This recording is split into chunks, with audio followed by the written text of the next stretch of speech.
This is an opportunity, the way in which this is being released, for the film and television industry to learn the lesson that the music industry didn't learn, which is give the audience what they want, when they want it, at a reasonable price, in the form they want it in, and they'll buy it, they won't steal it. I mean, I don't know how many people you talk to, you say, what'd you do over the weekend? And it's like, oh, I stayed home and watched, 3 seasons of Breaking Bad. 25 years ago, I was in a foul mood.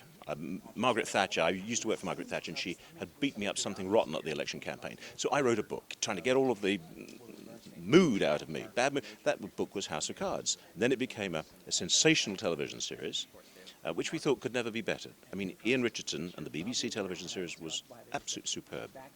Now, 25 years later, Kevin Spacey and Robin Wright and David Fincher, I feel as if I've won 2 Olympic gold medals. I love political films and TV shows and such. And the thing about our show is that you really don't have to be a fan of politics to enjoy it, because I'm not, and I love the show. I don't follow politics, I know enough to be able to vote. I came in with casting. I'm an actor in the series. I play Lucas Goodwin, who's the deputy editor of the Washington Herald, so I'm part of the journalistic arm of the show. I would say that my character certainly has scruples, which can't necessarily be said for everybody. All powerful men charming. That's probably why they get away The good with ones a lot. and the corrupt ones, yeah. I was told to play Lady Macbeth. Literally.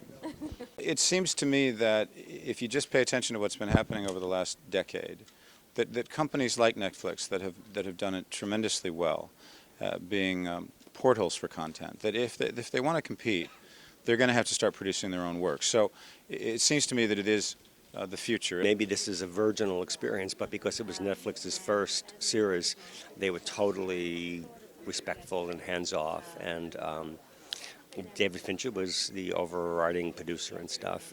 The great thing about Netflix and the way they're doing it is people can make up their own minds. They don't have to wait for a broadcaster to say, you will watch it at Thursday at 9 o'clock and then have to wait a week or however long. They watch it when they want and how they want. The notion that the American viewing public has no attention span is completely wrong, because people are gobbling up these long, complicated plot stories and lines. I think part of what's great about the stories that are being told on television and in film across the board these days is that it's different elements of the human condition, human experience. So because we center it here in this city under those, these particular circumstances, doesn't necessarily mean that it's not prevalent in other media.